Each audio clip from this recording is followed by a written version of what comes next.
On today's episode of the Fumblerooski podcast, just some general NFL news for today. Lavonte David announces his retirement after 14 seasons.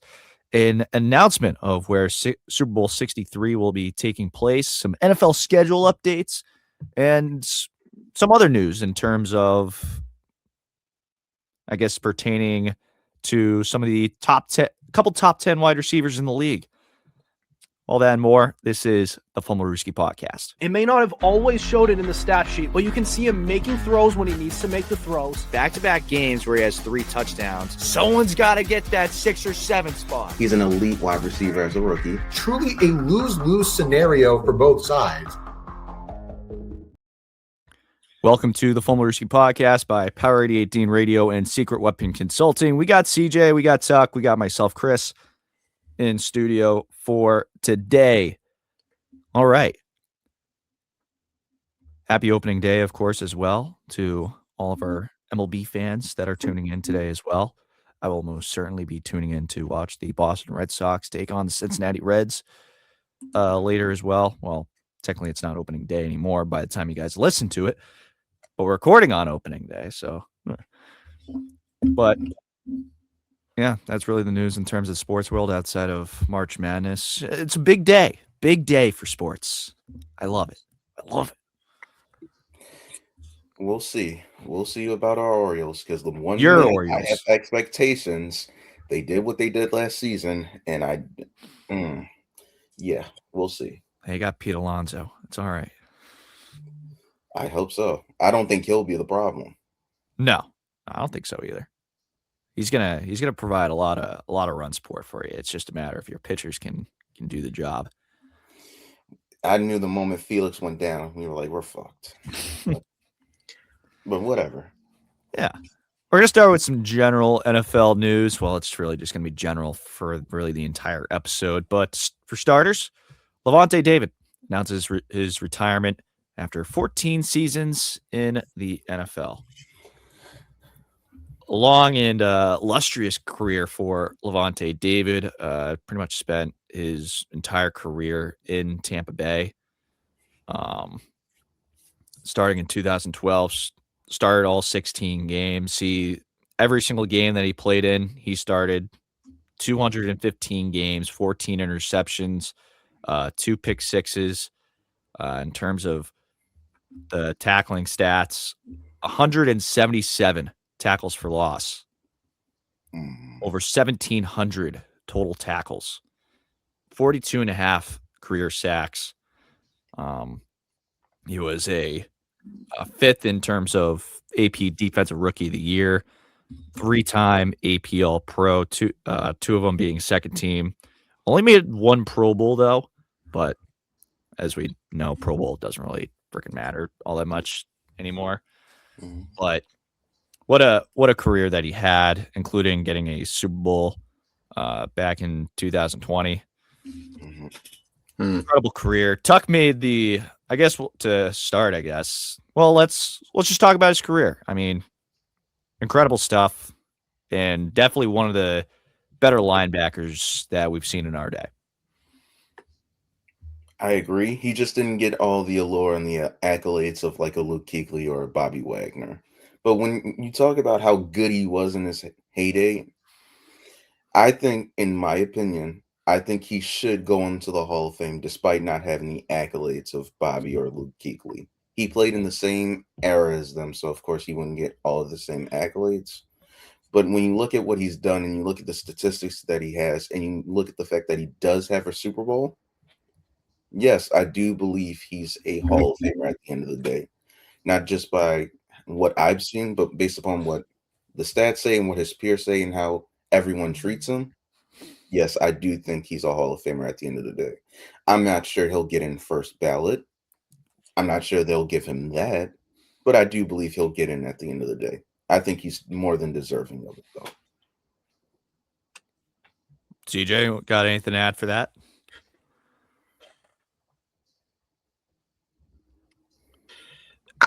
This is so weird. I think we can agree that even a second team All-Pro selection is still like an All-Pro selection. Mm-hmm. He has more All-Pro selections than he does Pro Bowl appearances, which if you needed any more proof that the Pro Bowl means a combined sum of jack, diddly, and squat, here you go. But yeah, one Pro Bowl, one-time first-team All-Pro, two-time second-team All-Pro, Super Bowl champ. But he was on the All-Rookie team in 2012 out of Nebraska when he was drafted. He has well over 1,500 tackles. He's got like 42 sacks, which is pretty good considering the fact he's a pass coverage linebacker. 32 forced fumbles, 72 pass deflections, 14 picks, 3 defensive touchdowns. It's just, I don't think he's going to get in first ballot, but he's consistently been one of the league's elite linebackers, and he sustained that elite level literally since his rookie year. He was still a top 10 linebacker last year, for crying out loud. And something about Lavonte David that I really don't think gets talked enough is, so you look at Luke Kuechly, right? Yeah, you mentioned him before. And what team was he on? The Carolina Panthers, where a team that had MVP Cam Newton, a team that had an electric running back in Jonathan Stewart, a team that already had a nasty defense with guys like Thomas Davis, Josh Norman, Trey Boston, and K'Wan Short. So the Panthers were like known. You know what I mean? Mm-hmm. And you said Ray Lewis, right? He's another name that you invoked. I mean, look at the team he was on. He was on the Ravens. He won a ring, or I think won like 2 rings, actually, crying out loud. Yes, 2. But Lavonte David is getting dragged down from the fact that he was on the god-awful, like, Tampa Bay Buccaneers with Mike Glennon and Jameis Winston for all those years, and how nobody cared. That's the thing. And that's something that we've seen a lot of recently. Are elite superstar players just getting snubbed for their accolades because they're not on big teams. And Tuck, there's actually something you said that I think you're more right than you realize on this. You said, well, the players love him. You listen to the players talk about him. At what point do we, that's good. And I'm glad you're thinking about that. So I'd like to pose a question to the viewers. At what point do we say to ourselves, maybe it should be players, not current ones, but former, who should decide who gets into the Hall of Fame, and maybe not these crotchety old sports analysts and writers? Because we're already seeing what that's gotten us. We as NFL fans and the NFL community of fans, players, owners, the media, we are on the highway to hell. And by hell, I mean becoming the MLB. Where we already saw what happened to Bill Belichick before that. You saw how they took their grievances out on Terrell Owens, who's like a top 3 receiver of all time. And now there are whispers, Brady might have to wait because the other ones just, I don't, because the media just loves to whine and complain. And that's the thing where we're seeing that the media has lost all credibility, and it's kind of like the Pro Bowl, you know what I mean? There, the people, the media figures, who vote for these Hall of Famers have as much credibility as the Pro Bowl.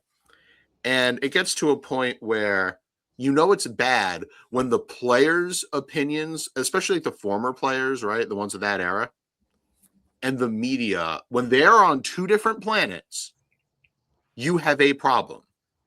And these people in the media, that have never played a snap in their lives, look, it's nice to have an opinion, but you shouldn't be dictating who goes into the Hall of Fame for the same reason that none of us should be dictating who goes into the Hall of Fame. And to those people that say, oh, yeah, well, one time I got snubbed at a press conference, so I'm going to say, no, Belichick, no, T.O., you shouldn't get in the Hall of Fame. You just don't know ball like that. I'm sorry, you just don't. Let the players decide, because these guys are going to say, oh, but Lavonte David, was he really that good? It's like, well, God forbid he's loyal.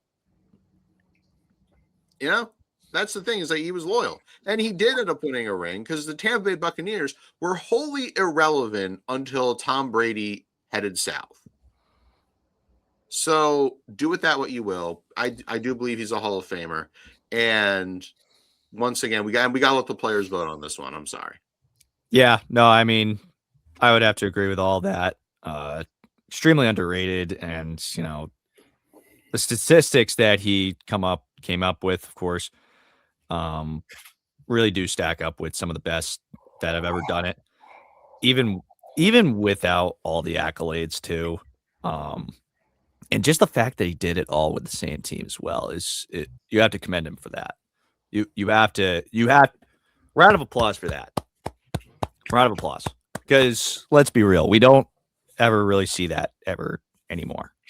Look at Mike Evans. We thought he was going to be a Tampa Bay Buccaneer for life. And then he signs with the 49ers.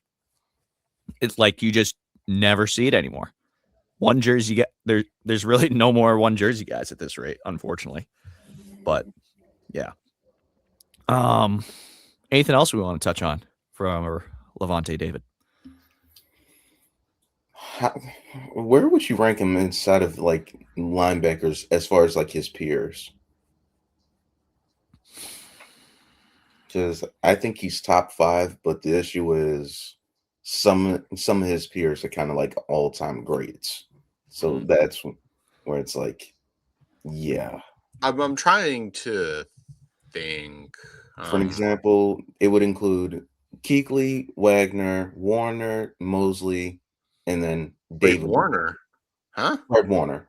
Oh, Fred Warner. Yeah, but I mean, Fred Warner was really like a late 2010s guy. I don't know if that's the same. I don't know. There's a little overlap. That's like a 6-year overlap. Yeah, true. But yeah, I guess. But I mean, Dave was already a seasoned veteran, and by the time Warner actually became a star, because Warner wasn't even a star off the rip. David was, but I digress. And I didn't even include Roquan Smith. No, Roquan Smith is not better than Lavonte David. I'm sorry. I know you're a Ravens fan, but no, he's not. He is not. I'm not saying he is or isn't. I just want to know where you guys would rank him, like as far as like linebackers. I mean, I'd put Wagner, Lewis, and Kuechly over him, like as locks. If you count like Urlacher in that group, then maybe. No, I don't count Urlacher in that group. Okay, fair. I count Wagner, Kuechly, Mosley, Warner. Are you talking about CJ Mosley? No. Yes. No, he's not better than. I do not. If you looked at me all time and said, would you rather have CJ Mosley or Lavonte David? I'm going Lavonte David 10 out of 10 times. I could go either or. He hasn't been a Raven for so long. Why are you still so biased for him, my man? Because even when he wasn't a Raven, he was productive. He just played on the Jets. And he also couldn't stay healthy. There's that. Yeah. Again, at their best, are you taking Lavonte David at his best over CJ Mosley? Yes. Again, I'm not saying I agree or disagree. It's like that's where we're putting him. I could definitely see Lavonte David in terms of his position being top 10 all time. I mean, okay, all time that might be. That I might be can't really break this down right now, but it's something I'll look into later. Wait, so what do you got? Like, are you saying for our time, like in terms of the time that we've watched football, where we're ranking him? Yeah, for his generation, I mean, from 2012 to 2024. You have to at least put him top 10. I mean, at the time that he is retiring, he was second behind Bobby Wagner in terms of active leaders and tackles. Yeah, I thought, and from the timeline I just presented, I think he's top 5. Yeah. Yeah. Yeah. All right. I think I'd go top 5 as well. I probably wouldn't put CJ Mosley over him, but. But would you put Fred Warner over him? Potentially. Warner still has a lot of ball left. This is one of those wait for the end of Warner. Because if Warner retired right now, then I'm leaning towards Lavonte David. Warner's definitely a wait and see kind of guy. Yeah. Because like Warner is just, I could potentially just make an argument about Fred Warner over Lavonte David just because of how much of a physical, athletic specimen that Fred Warner is. Yeah, but we're also missing out on another guy. If he stayed healthy, Darius Shaq Leonard would have been up here. Oh, for yeah. me. Yeah. What a Yeah. fall off that was. He was like a slam dunk top 3 linebacker in the league, and then he just fizzled Got out. injured. Yeah. It's unfortunate. Yeah. All right. We're going to take a quick break. When we come back, we'll get into some more general NFL news with the owners' meetings coming up next week. This is the Fumblerooski podcast. It may not have always showed it in the stat sheet, but you can see him making throws when he needs to make the throws. Back-to-back games where he has 3 touchdowns. Someone's got to get that 6 or 7 spot. He's an elite wide receiver as a rookie. Truly a lose-lose scenario for both sides. Welcome back to the Fumblerooski podcast. Let's get into some more general news here in this NFL offseason. As mentioned, we'll get into the draft. Don't you worry. We're just waiting for the month to turn to April to start to really get into the draft. But in terms of some general updates, NFL owners meetings are coming up next week. One of the things that they're going to talk about is the Super Bowl. Super Bowl 63, according to Adam Schefter, is expected to be played in Las Vegas. They're going to confirm it next week as a formality, but it feels all but certain that it's going to be in Vegas. Yeah. According to the tweet, it's a matter of formality, one source said. So going back to Vegas for the first time since when was the last time they played in Vegas? 2023, I believe. 2023. That was between the Was it the 49ers in Kansas City? Yeah, I believe it Yeah. was. Yeah. It was the most recent one. The most recent 49ers Kansas City matchup. Great. That's fantastic. Yeah. But that won't be till February 2029. So there you have it. In terms of NFL schedule updates, they've announced that the NFL season is going to start on Wednesday instead of Thursday.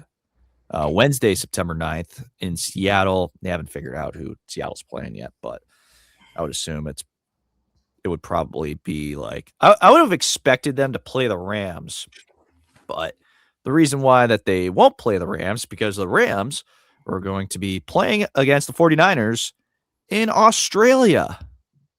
That's going to be on Thursday, September 10th at 5:35 Pacific time. I have it as Eastern Standard Time on the banner there, but it's Pacific time at the 8:35. Yes, so 8:35 Eastern. But it's going to be played at the Melbourne Cricket Ground in Australia, and due to the 17-hour time difference, they will be taking the field on Friday at 10:35 Australian time. So technically they're playing Friday, but our time it'll really be Thursday. So yeah, gonna be interesting to see who they end up having the Seahawks match up against. I mean, shit, they could fucking match up with the Patriots for all we know. But yeah. Any thoughts on these schedule updates that came in? I think it'll be interesting for them to play in Australia. I think Yeah. it's going to be a different looking venue. I kind of want to see what it'll be like to have Australian fans cheering on. At a cricket stadium. Yeah.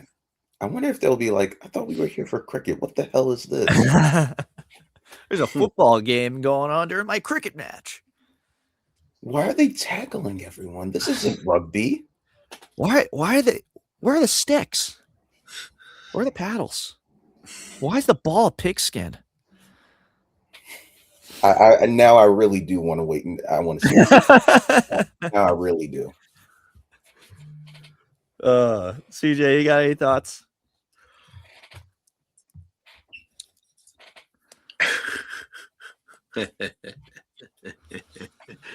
I am not crazy about this time difference. I mean, I know it's gonna be whatever, like you said, like 5:35 p.m. Eastern Standard Time. Pacific. It'll still be 8:30 for us. Suckage. But either way, well, you said EST, so Yeah, I screwed it up. You know what? I'll fix it right now. Just well, so that would be super. Thank you. So look. look, ladies and gents, it gets to a point where, look, if the market's there, then the market's there. Go for it. But how much are we willing to expand? And I remember I saw some nonsense about how in the future the NFL wants every team to have a foreign game. Oh my God. Stop screwing like the real fans over, because these people, they're these foreigners, they're just smug.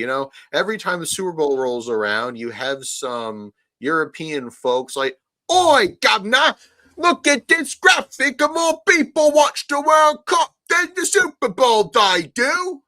And that's how they talk. That's what they say. And every year the Super Bowl comes on, the world's like, haha, the Super Bowl's so stupid, the World Cup's so much better. And then the next day, they turn around, they're just like, oh my God, we need the NFL in our city. We need the money. They want the NFL. They're like, wow, it's so cool that they're coming over here just for them to talk shit on our biggest game. Like, fucking pick a lane, because that's the thing. And I just want to say to these foreigners that if you really don't care that much, then why does it get sold out? Why does every goddamn foreign game we do, whether it's in Sao Paulo or when we used to do it in Mexico City or the UK or Germany, why does it always sell out?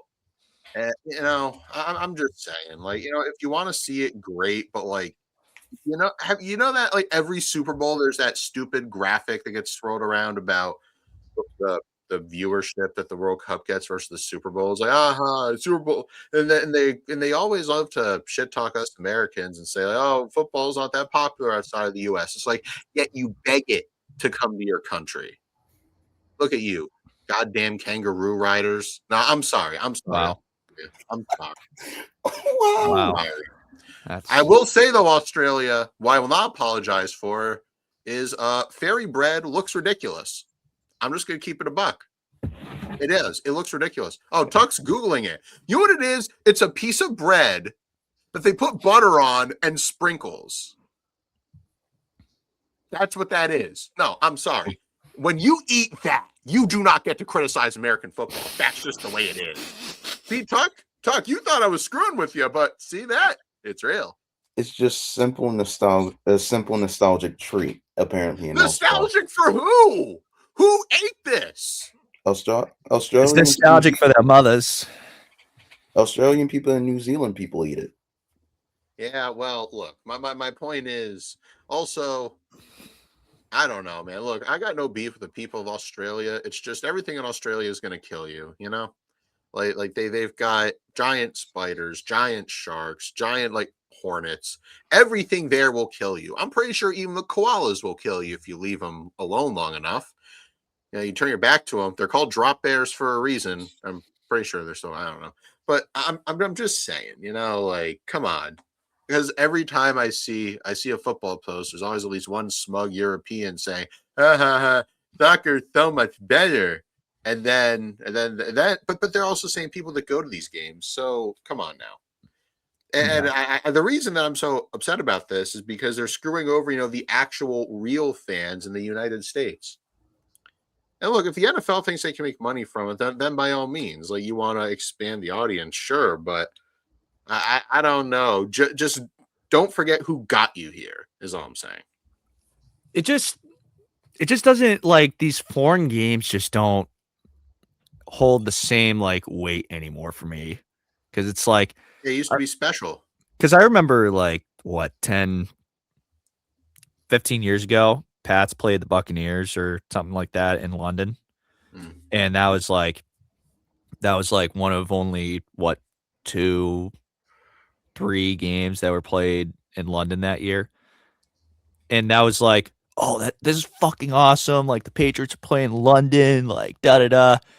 But like since then, like the last couple of years where the Patriots, I'm just speaking as a Pats fan, of course, but the last few years where the Patriots played in like Germany or London, it's like, Jesus fucking Christ, now I gotta wake up early on a Sunday and watch this and watch my fucking team lose at 9 a.m. Like, thank you for starting my Sunday off terribly. But obviously, if your team's good, it's different.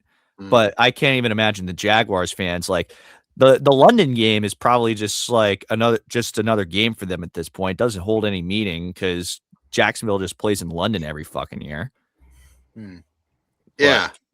But I mean, there's that joke about how they're going to be, sold to London at some point. There's always that joke. But, oh, by the way, before anyone in the comments or whoever gets upset, when I said kangaroo riders, that's not a real thing.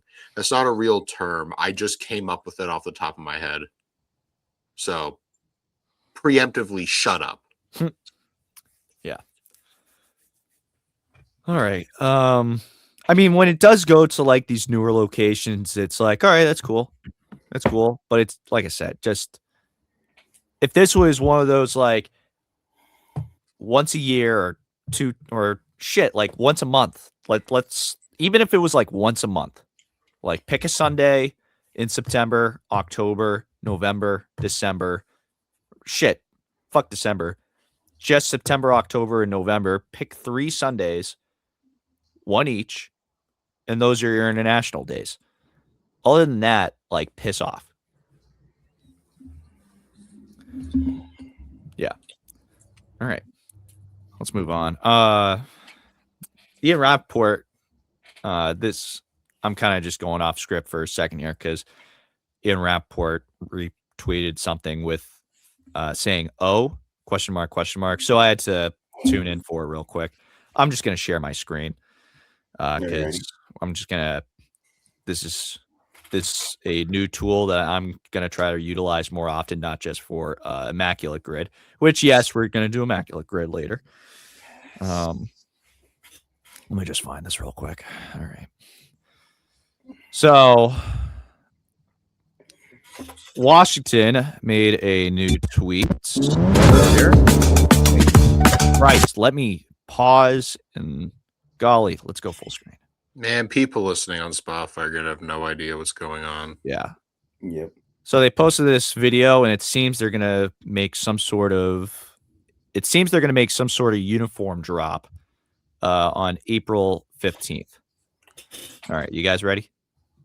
Are we not going to mute the video? What? Are we not going to mute the video? Why would I need to mute the video? Copyright? This isn't copyright. All right. Copyright the Washington Commanders. I mean, I don't know, man. Yeah, shit.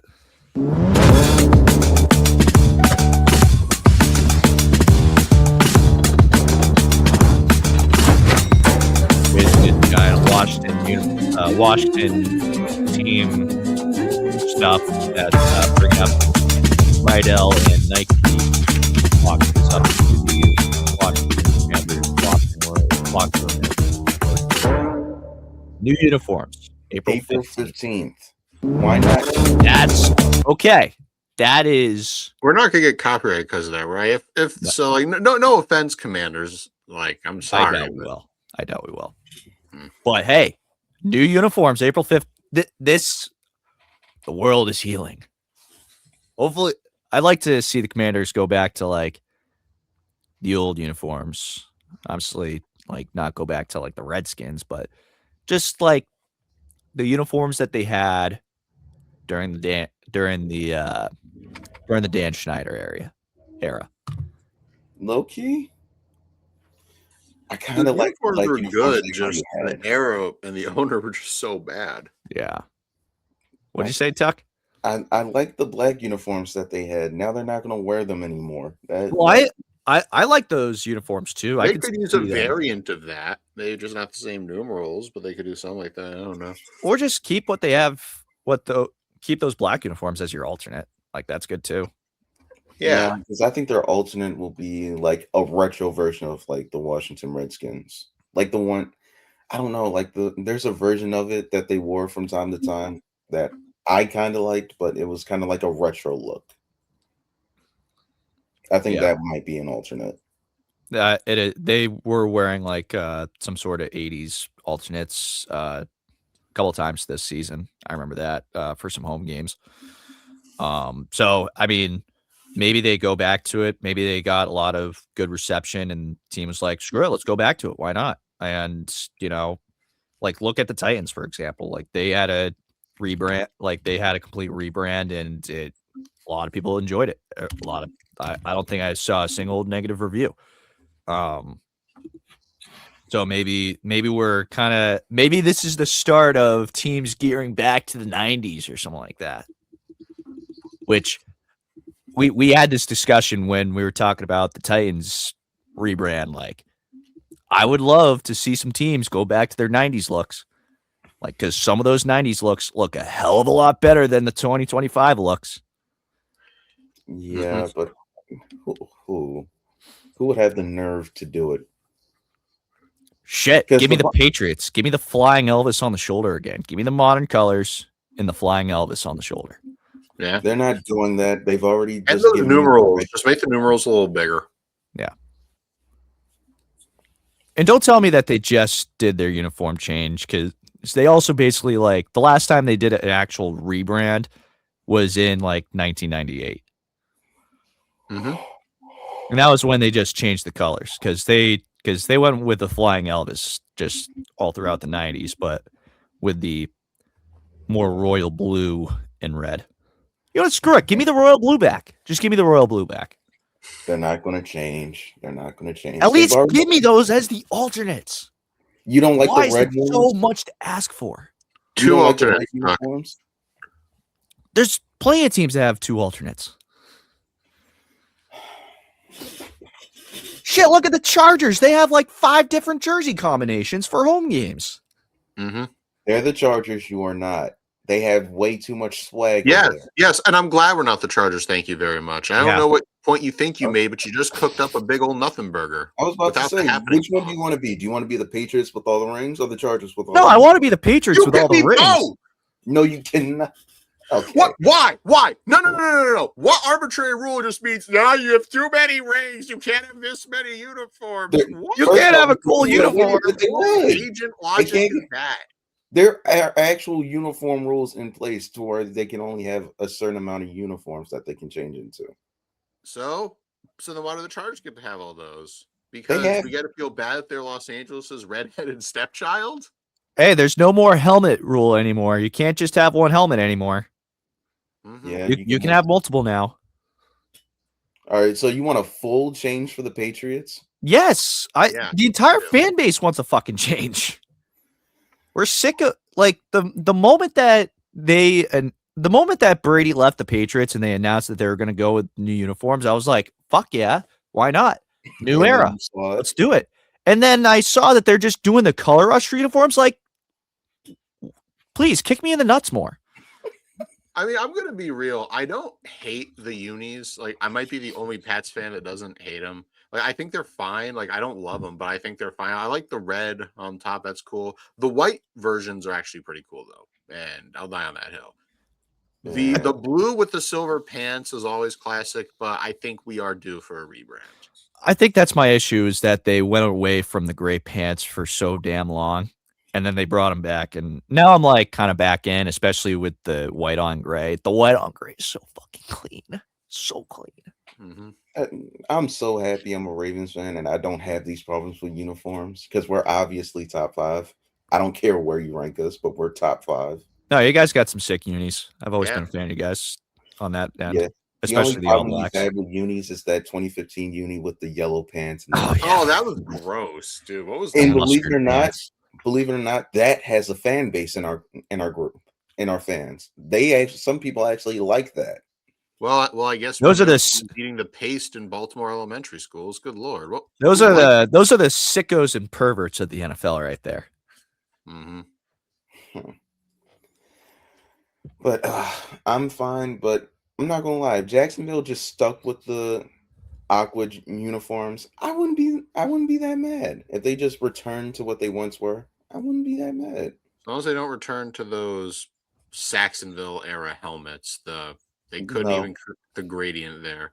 Couldn't even such a ridiculous team couldn't even create an aesthetically pleasing helmet. Good Lord. Yeah, the helmets were bad, and they changed them in 2018 to what they used to look like. So, shit, didn't we say that we were gonna look at what teams need a rebrand at some point? Off season, that's after right. the draft. After the draft, that's right. I was like, wait, weren't we supposed to do that like last episode, but No, we were you're right. not. We did say we were going to wait till after the draft. Or we could wait till the Commanders actually announce these new uniforms, and then we could start up on it. But what if someone else announces a new uniform after the draft? Like, what? Okay. Like, Okay. this is the issue I'm having here. Like, we'll say a team like Tennessee, I would have said, but then they did the rebrand. I'm like, now they don't need it. Yeah. And if All the right, all right. Commanders are good, then maybe I won't say it. All right. Fair enough. All right. Let's take a quick break. We're going to get into a couple more storylines regarding two top 10 receivers in the league. One's all right. One's not so great. Not so great. All that and more. This is the Fumblerooski podcast. It may not have always showed it in the stat sheet, but you can see him making throws when he needs to make the throws. Back-to-back games where he has 3 touchdowns. Someone's got to get that 6 or 7 spot. He's an elite wide receiver as a rookie. Truly a lose-lose scenario for both sides. Welcome back to the Fumblerooski podcast. Let's get the rumor mill out of the way real quick, and then we'll get into just the ridiculousness that is the NFL sometimes. But AJ Brown update. This won't take too long. Really, the main update with this: a lot of reports, a lot of whispers around the league right now saying that the Patriots and Eagles have an agreement in place for a trade on June 2nd. So obviously the big talking point in terms of AJ Brown and the Eagles, and if the Eagles want to get rid of him, then it has to be post June 1st. Why? Well, the Eagles are waiting until this date because it allows the Eagles to spread a $72.5 million dead cap hit over 2 years, rather than incurring a massive $43 million plus penalty if traded sooner than that. So it'll allow them to spread out. It'll basically allow them to essentially eat up 36 mil every year instead of just 43 bang, or more than 43 for that matter.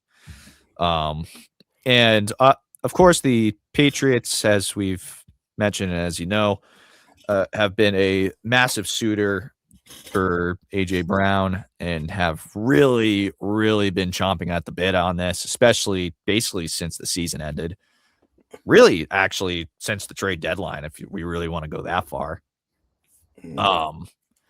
And so this is basically the newest report out of it.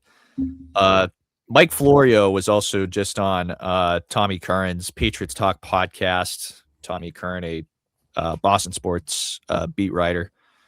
And basically it was Florio says, I had somebody who was in position to have a reason to understand the dynamics of the Eagles salary cap into the future. And this person early in free agency insisted the Eagles have to trade AJ Brown before next year. That if they make the move next year, it's going to wreak havoc on their salary cap in light of their other commitments and cap charges and whatnot. So we mentioned already so that Eagles trade AJ Brown before June 1st, cap hit of over more than $40 million. If they move him, it would essentially still drop below $20 million total. Still are able to spread out the money. That's the rest of that $70 million. But anyways, Florio adds that the Patriots are front runners, and with people around the NFL saying a trade will happen as well. It's basically not at this rate. It's not a if, it's a when. That's what it sounds like. Say it ain't so. The time in the AJ Brown era in Philadelphia is over, and it ends on that playoff game. Nah, this can't be. They're Super Bowl champions. They're supposed to finish it out together. He's supposed to retire an Eagle. Now he's going to the New England Patriots. Apparently, if this all goes through, this doesn't feel right. Who's AJ Brown? I mean, who is Jalen Hurts going to throw to outside of Devontae Smith? Nobody. Exactly. That's the problem. And I like Devontae Smith. I'm not sure if he's a number one. I know he's a number two, and there's a reason why we got AJ Brown in the first place. It's like they got AJ Brown in the first place. So it's like I don't know. I don't know if the Eagles should go through with this, despite of what they get. Because what are they getting in return? Maybe a late first round pick, depending on how well the Patriots do. It's like maybe one or two, but I'm not sure how well this is going to go. If I'm the Eagles, I can't let this happen because I still have a situation to deal with my quarterback, and I need all the weapons I can give him. So if I'm the Eagles, I'm keeping AJ Brown and try to see if I can make him as happy as possible with this new OC.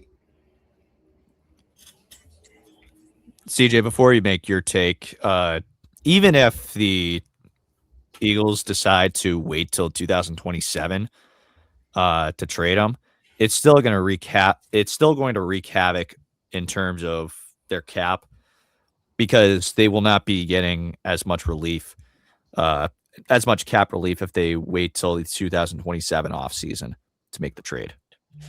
Somehow, some way, they still won't.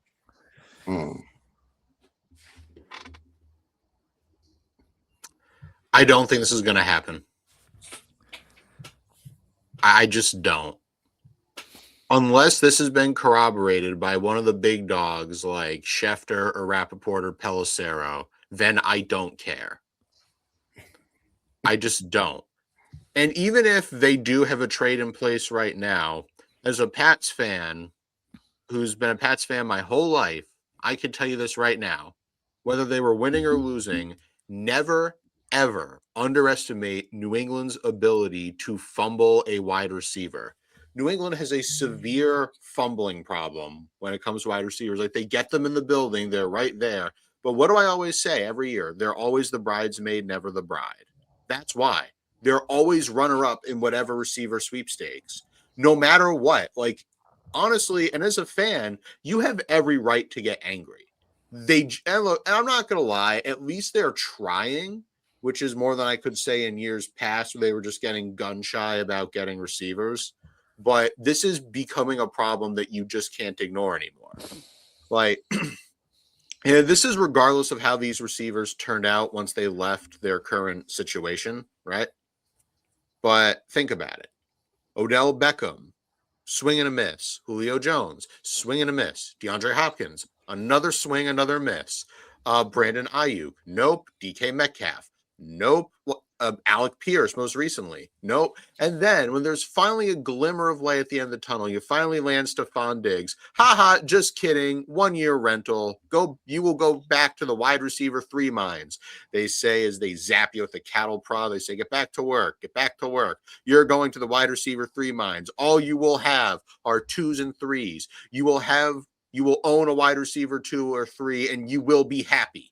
Because that's what it is. That's been the philosophy, is just, and that's kind of how they've been. And it's not just wide receivers. It's been this way with most positions, where it's like, why have one guy that you give $10 million a year to when you can have 2 guys you could give $5 million a year to? And it has hurt them. This philosophy just doesn't work, you know? Mm-hmm. That has really, like, continually been the problem, is that I know that they don't really like to make splashes, although they seem to be veering away from that as they move into the future. But, you know, time will tell, right? But it was also a reason why they were notorious for trading back, you know, in the draft, you know, and honestly, I could see them doing it again this year too. It's just, my point is they don't like the splash guys. They don't like, you know, giving those super huge contracts unless they feel like they absolutely have to. And very rarely do they trade for like a superstar. And when I mean superstars, I mean guys that are unquestionably at the top 10 of their position. They've never been huge on that. And even when they have a guy in the building or a deal looks like it's getting done, New England always gets cold feet and they back out. And outside of, well, this is different. What other than history? I only have history to go on here. So unless you're going to say, oh, no, it's actually different. No, it's a new regime. Like, shut up. Just like I said, all I have to go on is history. Why is it going to be different? And don't give, and the whole reasoning, like I said, of, oh, well, it's different now. It's a new regime. That's really weak. That's really weak reasoning. Like, until you give me like an actual reason why this time it's going to be different, other than the other times they've swung and missed or backed out of a trade, unless you can give me like an actual other reason, then I'm just not interested in hearing about it. Like, I don't know why they have this weird inability to land wide receivers, but they just do. And God knows that they've become really afraid to draft them in the first round. You know, you draft an N'Keal Harry and now all of a sudden you're getting gun shy. So I don't know. Look, and I don't want to complain too much because I'll sound like those soul-sucking losers at 98.5, but that's just how it is. I mean, they're upset, but they're upset for the wrong reason, you know? Yeah. I'm still holding out faith just because, you know, once June 2nd comes around, you know, shame on me for believing. But that's what I like to do. I like to believe, even if there's none to be had. But yeah, like the only real big like free agent or not even free agent or free agent wide receiver that the Patriots traded for was Randy Moss back in 2007, and he was a disgruntled wide receiver in a shitty situation. Now AJ Brown is a disgruntled wide receiver in a otherwise not great situation. I mean, it's still a good team, but just the way that things have gone on the last couple of years, it hasn't been great for him. So I think that might be, I think just putting those two wide receivers in terms of comparison in mind gives me a little bit of faith that this gets done. And I just also like money wise, it just doesn't make sense for the Eagles to move on from him. Because it sounds like they want to move on from him at this point. Like AJ Brown's ready to go.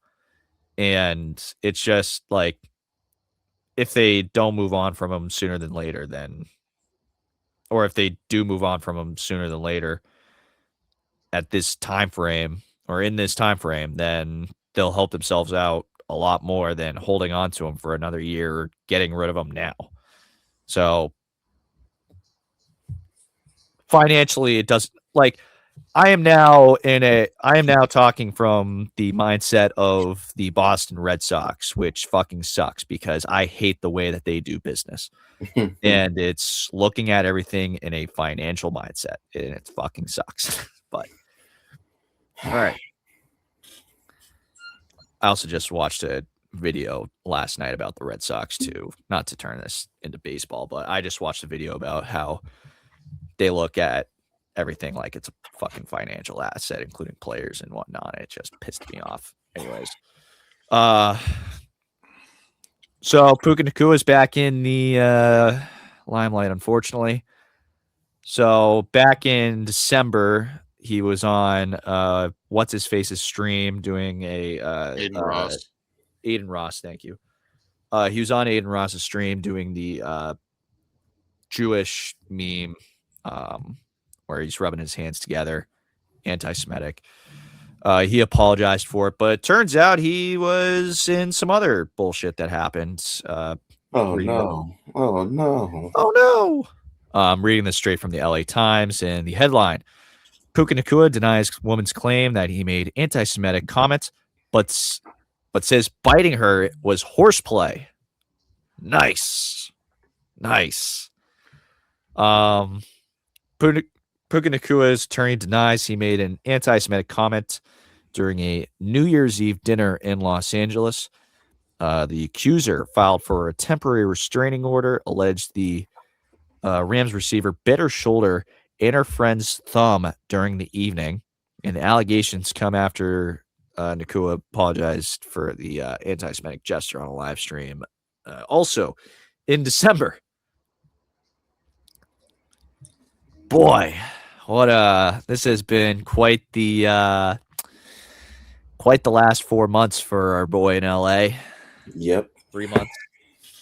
Golly. And, and of course, this comes in light of I in terms of relevancy, this comes in light after JSN gets his record-breaking extension no more than 3 days ago, and then Mhm. this news comes out, and Puka Nacua is also up for an extension. Like, Does he not want to be paid or something? Yeah. I don't know, man. Like, I just don't know. So I guess how does this affect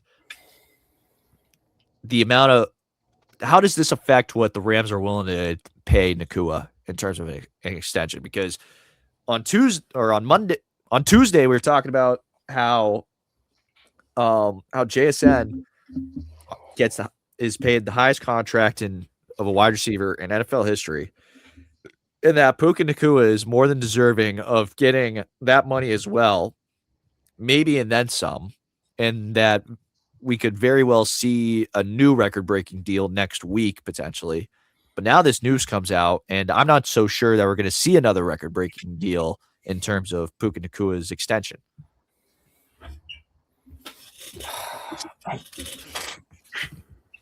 Just why can't he just not do it?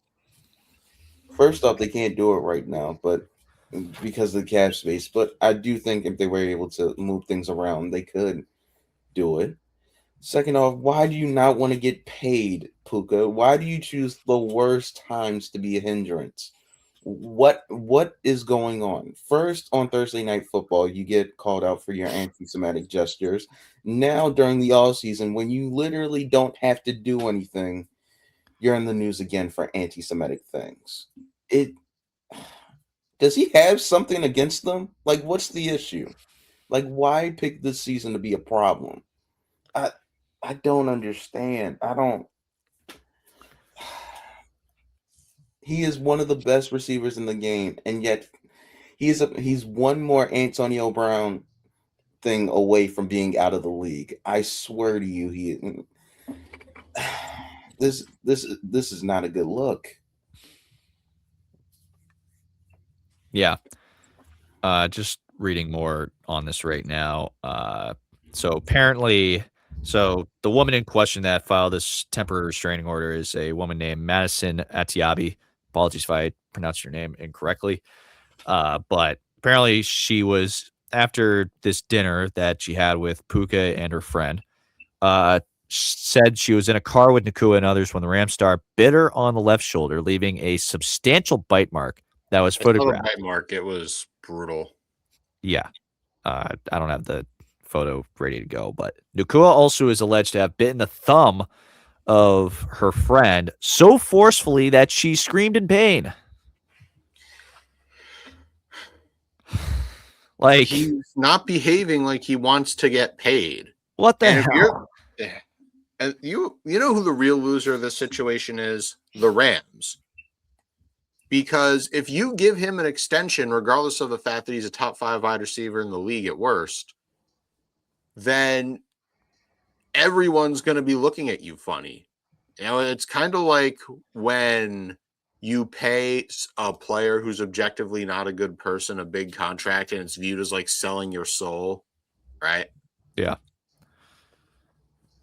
You know what I mean, right? It's kind of like that, Yeah. where or you can't pay someone who's objectively not a good person. I mean, even if they're good, you know, like, or you can, but I don't know. Like I said, but some people have said it's kind of like I said, like selling your soul a bit. And keep in mind, I would like to point out, Puka is also another one that said that he thinks concussions are all in your head. Which, yeah, if you too many of those and you start behaving like this. Like, I don't know what his deal is. Like, why? Like, and you know, the thing is, remember his rookie and sophomore season, he was so likable. He's like, hey, man, good vibes and stuff. I'm such a happy-go-lucky dude. And now he's all of a sudden is like, hey, yeah, I'm anti-Semitic now. And Just all of us, randomly. everywhere, were just said, whoa, whoa, whoa, whoa. You're what now? Why? No, don't do that. I'm so confused. I'm just so confused on why all of a sudden he's just done a complete 180 into being this weird, like, it's weird is all. this weird dude who bites people and says no terms. Look, And- and not to cut does- you off, but like Yeah. in this instance too, like in the world that we live in, like if you want to say fuck Israel or anything like that, whatever. But this is a whole other thing. Like he Yeah, is this is like something else entirely. yeah, like this is a whole other thing. I don't know. Like he needs a CAT scan or something because something is not. Well, I'm gonna be real. Something's not right with him. Something, in the words of the immortal Hank Hill, that boy ain't right. That's how I view this, and I am now really concerned. And we were kind of joking around before, but I am really concerned that if he gets another concussion, we are going to be staring down the barrel of the second coming of Antonio Brown. And I think we all don't want that. Bobby, get the hummus. If you know, you know. Yeah, no, but you get what I mean, right? Like, are we all in agreement here? Yeah. I don't get it. Like, why? Yeah, He's that actively makes sense. trying to piss away what could be the largest contract for wide receiver in the NFL history. He could get paid more than JSN, if not as much, give or take a few mil. But he's doing everything he can to sabotage himself, and this is going to be a really, and I do mean a really, bad look here. You know, I'm just saying. I'm just saying. Especially because when you think about it too, like Puka, like they basically set up Puka to be their wide receiver one of the future when they got rid of Cooper Kupp, sent him to Seattle, and then they brought in Lavonte Adams, who's 30 plus, who's still, as you saw this past season, is still very fucking good, but he was more or less a number 2 or really a 1B at that point. And you set it up this way, and now it's like now you might need to think of Lavonte Adams as your number 1, maybe. I don't freaking know, man. Like this is getting it's almost like you have like the Rams could be in a situation where they may need to reset. So I guess the $1 billion question now is, what do you do with Puka? Like, and if you're do you can't? It's this weird catch-22 where he's starting to become too much of a toxic figure to justify paying. However, you can't just let a guy that talented walk. This is quite literally a damned if you do, damned if you don't. On one hand, you don't want to sell your soul and keep someone around who's bad, right? Because people are just going to look at you like, wow, like do your morals mean nothing? But on the other hand, morals don't win football games. So if you're the Rams, this is a lose-lose situation. There's no way you come out of this and like better. Like you're going to take an L in some capacity here. You just got to decide which L you want to take. I feel like the only way you can get out of this while getting something back is just trading him at the deadline, because this is the last year on his deal. He's on the last year of his rookie contract. And even still, you don't have with all the stuff going on. How much leverage do you really have if you're the Rams? And considering he's on the last year of his rookie deal, you have even less leverage. So you could potentially be giving up a top 5 wide receiver for maybe a first-round pick, if you are lucky. But that's what I mean. It's like you have at this point, you kind of have to be like, all right, this is a shitty spot. There's nothing else we can do. Because look, like, what's worse than like getting nothing in return? There's nothing worse than getting nothing in return and letting a guy walk in free agency. Like, there's nothing worse than that. So it's either you got to suck it up and either sign him to the extension or suck it up even more and eat the loss that you're going to take by trading him with all this in mind. Like, there's no other way around it. Unfortunately, yeah. Yeah. Tuck, you got anything you add? Nope. Hopefully he learns his lesson, but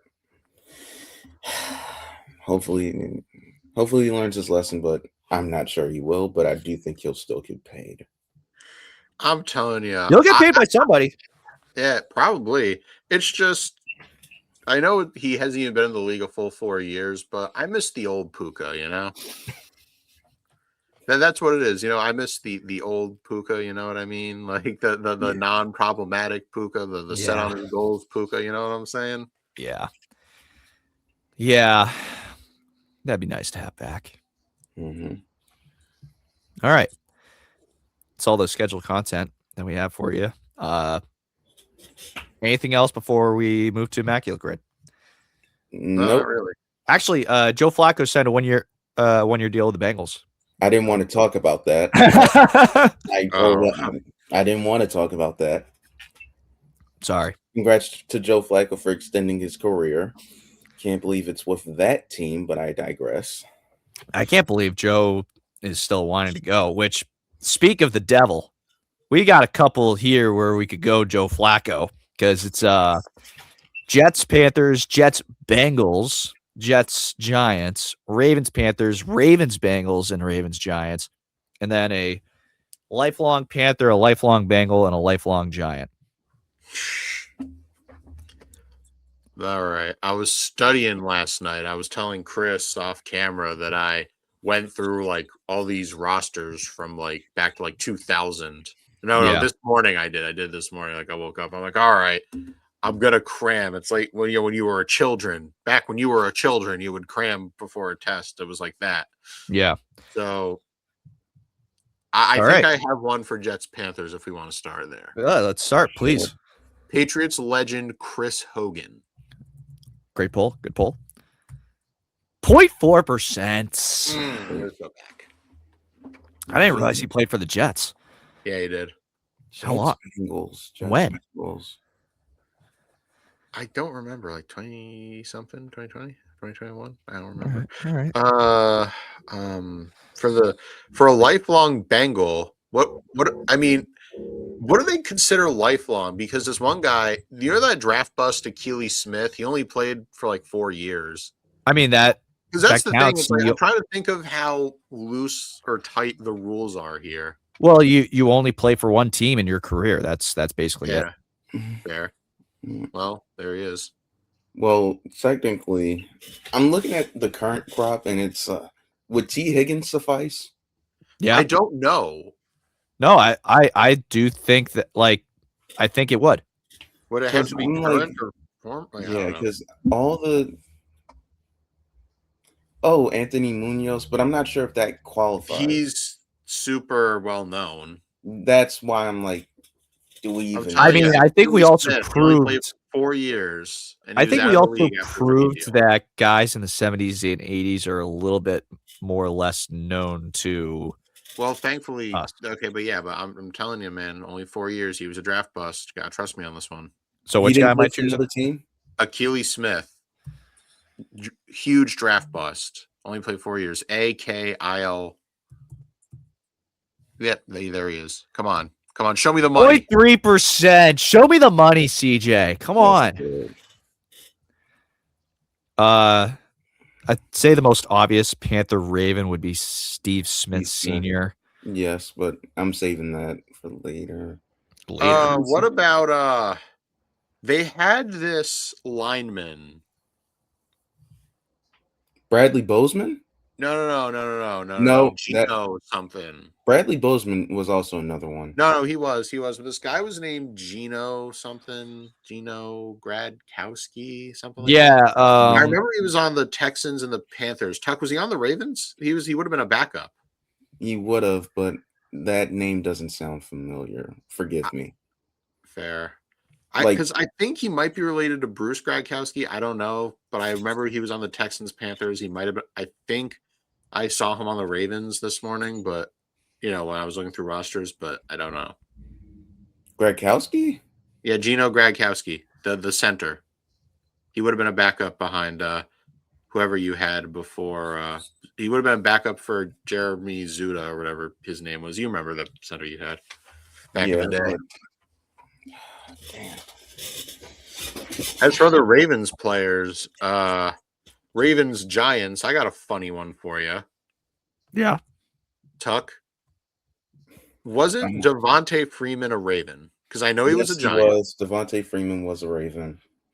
Wait, for which one? Ravens Giants? Yeah, Ravens Yeah. Giants. Yeah, Devontae Freeman. He fell off after Atlanta, but I remember he was a Giant. I just need to know if he was a Raven because I thought he was, but He was. He played in 2021. yep, Devontae Freeman, right there. Nice. 2%. We also got to do Ravens Bengals, and that always leaves a nasty taste in my mouth. Sorry, the- Tuck. the Wait, first there was practice- a safety. Sorry, that I was Geno thinking of. Stone or TJ Husmanzada. Wait, whoa. I remember. There was this dude. He had a funny name like Chalky Brown. Shaky Brown. I know who you're talking about. Yeah, or is it Shockey? I remember. Shaky The only reason I Brown. remember is because I had a debate my freshman year of high school with a friend of like how to say his name. No, Tuck. No, it's with a Chris, C. it's CHY. Tuck, because he was on the Ravens, right? Because I remember him on the Bengals. Wait, what? CHYKIE. That is how you spell his name. Oh, It's like pronounced like Shikey. You're putting an A. CHY. okay. There. Yes. All right. So wait, Tuck, was he on the Ravens? Because I know he was. Yeah, on the he's a Super Bowl champion. Okay, because I know he was on the Bengals. So yeah, let's do it. Should we do it?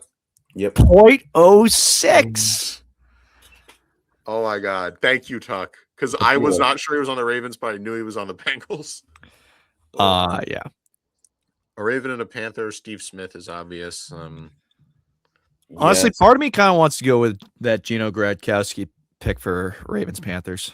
Should we send it? Tuck, you're the Ravens fan. We'll get your seal of approval on this, but You're fine, but I need to know if he was on the Ravens, though. I cannot give you certainty on that. Baltimore, Carolina. So, okay. Do we want to send it? Yeah, I'm we down can to send send it. it. Okay. 0.1%. Look at us go. Look at us go. I've been getting lucky, guys. I don't know. I don't know if this is like because of a little cram sesh this morning pause or if I'm just like, what am I good? Am I lucky? Am I stupid? I don't understand what this is. Yeah, I don't know, man. I just don't know. You're just him. You're just him. All right, what else we got here? A Jet and a Bengal. I mean, Flacco, Fitzpatrick. How obvious is that, though? Wait a minute. Remember when the Bengals had that tight end? Not Tyler Eifert. There was another Tyler. I think he played a year on the Jets. Tyler something. Not Eifert. No, he was a tight end. Kraft? Oh, tight end. Croft? Tyler Croft, was it? Tyler Croft? Yeah, Tuck, you remember. I remember one year for the Bengals, he had like 7 touchdowns, and then he signed with like the Jets. I know. And then he did nothing. Yes. Because I know he was there, but do I He remember? was Tyler Croft, I believe his name was. Oh, I'm looking at. Tyler Croft. Yeah, Tyler Croft is his name. I just did a quick Google search. I'm not looking at anything else, but he currently plays for the Dolphins, and he definitely did play for the Bengals. I didn't look to see if he played for the Should we Jets. send it? Because I remember the Jets signed him. But did he play a snap though? That's the question. Yeah, he did. Yes. All right. 0.5%. Whew. I hope that isn't considered cheating me looking up to make sure. No, that because you didn't know he was on the Jets. You were just looking up yeah, the exactly, name, exactly. I think. He's currently on the Dolphins. Jets, Giants. There's a few here. Was Victor Cruz on the Jets at one point? Huh? Was Victor Cruz on the Jets at one point? I don't think so. To my knowledge, no. He was on the Bears. Jets, Giants. Remember that linebacker Alec Ogletree? Yes. He was on the Jets. Pretty sure. I He was on remember the him being on Giants. the I think I Rams. remember the Jets picked him up. He played like one game. He had like 3 tackles or something like that. Send it. Send it. Should we? 0.2%. Golly. Oh my God! No way. Only one team For Only both one. Panthers and Giants. This is gonna be real interesting. Should we go with Tom Coughlin's best friend for Giants? Who would that Remember, be? he there was this backup quarterback they had, Nassib, something Nassib. Not Are you talking about the hefty lefty? No. No. There was a dude named Carl Nassib, but not him. It was a different Nassib. They had him, I think, from like 2013 through 20. Oh, I thought you were saying massive, not Nassib. Nassib, Nassib. They had a guy last name Nassib, and Coughlin like loved this dude. And they made a reference to him in Gridiron Heights back in the day, and I thought that was funny. Let me think of the Panthers. Was it Ryan Nassib? Ryan Nassib. I'm just trying to go deep in my. Well, did he play a snap though? He did, yeah. All right. He played like one game.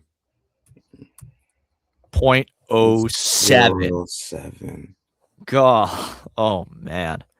I'll never be able to do this again. I want y'all to know. I'll never be able to do this again. Panthers only one. Oh, Panthers. I got one. All right. They had this return specialist who, and the only reason I know this is because I used him in Madden, and he went to a funny named college. Brenton Burson is his name. He went to a place called Wofford. And I remember looking at that and saying, that's not a real place, I said as a stupid child. But then sure enough, it was. What was his name? Brenton Burson. I think he played like 4 years as a return specialist and did nothing else. I mean, I honestly was about to go Jalen Coker, Holy Cross legend. Holy Cross, yeah. All right, Well, Brenton Burson. Please, if I Oh, wait, did I do it? 0.09. This grid isn't. We got a rarity score of 4. Rarity score. Guys, of 4. I'll never be able to do this again unless you want me to just comb through rosters every day. I could. I don't want to. Holy shit. Rarity score 4. The highest we got was 2%. That's wild. This is most Hold on, wait, used. time out. Cam Scatabo is the most popular. That's kind of crazy that Eli Manning wasn't the most popular. That- Lawrence Taylor, Cam Scatabo. All right. I can only imagine what our rarity score would have been if we went LT or Eli. Mhm. Damn. Seems like everyone was pretty accurate in terms of this one. Oh, well, that makes it less special. God damn it. Yeah. What I mean. I like to think I did okay. You Yeah, did I mean, amazing. we were one of 565 people that scored 4 in terms of the Who's out rarity. here scoring a 0? Jesus. Those are probably the real the psychos. tryhards. The sweats, we call them. Yeah, Why? either the sweats or they're cheating. One of the two. Probably the first one Yeah. or the second one I meant. But yeah, I mean, I like to think I did okay today. Yeah, that was good. That I'll was never great. be able to do this again. Like I said, unless you want me to just comb through rosters at Dark 30 for I like, mean, everything. shit, I it was worked. ready. I came to play today. It worked today, so shit. May have to do it again. All right. That I love is the now that's all the scheduled content that we have for you today. Thank you for tuning in to another Tuesday. It's not Tuesday. Friday. Thank you for tuning in to another Friday episode of the Fumblerooski podcast. New episode coming out on Tuesday at 8 a.m. Be sure to subscribe to our YouTube channel. And we also have all our episodes available on all streaming platforms. Be sure to follow our Instagram, Fumblerooski_podcast, to keep up the pod and the latest coverage on the NFL. Otherwise, we will see you on Tuesday. Over and out.